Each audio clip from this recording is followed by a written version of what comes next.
tiny fraction right now. Jeff Sica is here. We know him as a market bear. Man, you missed this rally, didn't you, Jeff? I'm the smartest guy in the room, right? Do you want to say anything to our audience out there? You can say sorry or anything? I mean, I don't know. Well, here's the thing, and I do think this, first of all, it's not a legitimate rally because 80% of the market is flat. This market has been mostly financials and energy that are going to benefit from deregulation. They've carried this market. If you look at the Dow, a third of the appreciation in the Dow is Goldman Sachs. So this is a very exclusive rally. No, so it's not. No, it's too soon to crack the champagne. No, you're only talking about the Dow. What about the Russell 2000? Up nearly 14%. That's not concentrated in a couple of stocks. That's broad-based, small America. Well, here's the problem. You're talking about a lot of financials and energy stocks. If you look at it, it's the financials and energies that are driving it. But I will give the market some credit.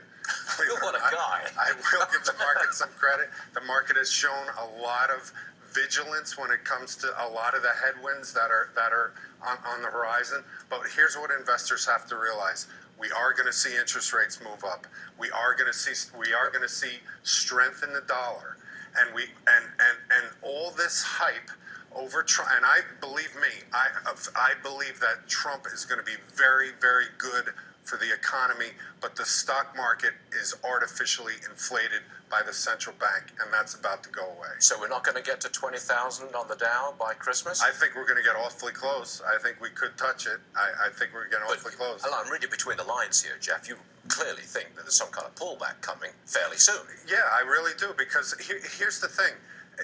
And Trump has said it himself. You have an asset bubble and a lot of assets right now.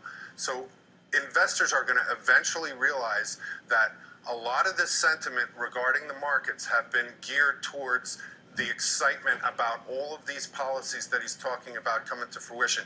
I hope that they do.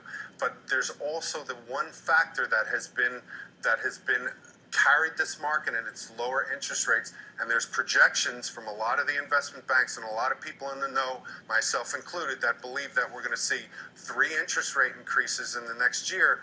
That's going to have an impact. A word of caution from Jeff Sica. Don't get carried away by this. It's fun whilst it's happening, but cautious Jeff Sica puts his word. Yeah, and it's not that I don't think people should be excited about what's happening and all this freedom we're seeing across the world, but you need to keep your feet on the ground while your head is in the sky. That's the bottom line. When do you think you might be back on the program? Up to you, Stuart. You're a welcome guest and you're a good man. Thanks, Jeff. Good stuff.